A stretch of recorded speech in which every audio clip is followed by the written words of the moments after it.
Hey, this is DeadHeroesDice with Mold Making Part 2.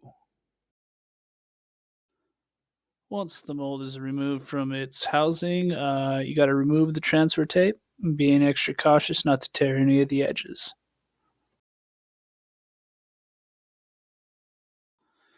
Next step is to clean up any edges, remove any excess silicone, and remove the key rings. I also called them mold rings in the last video.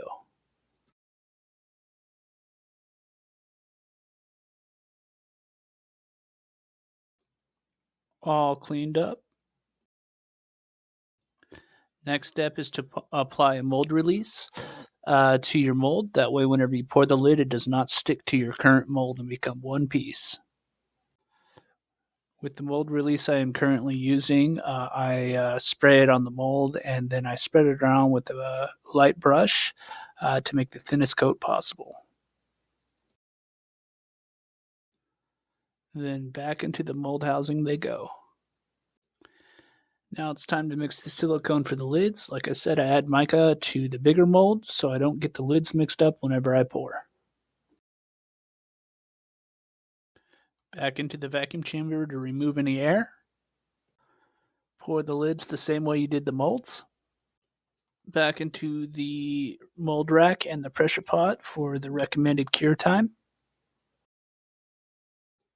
Remove them from the mold housing and remove any excess silicone that may be attached to your molds. Now it's time to break the seals and remove the lids from the mold, being sure not to tear any kind of mold shapes that you may have around your dice. When removing your masters from the mold, you want to be extra gentle as to not damage your masters, because some surfaces and things that whenever they launch out can actually scratch your masters. Then you got to go sand and polish them all over again.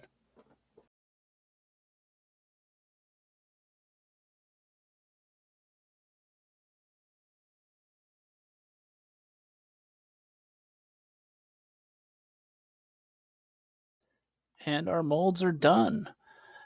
Thank you for watching. Appreciate all the likes that I got from you guys.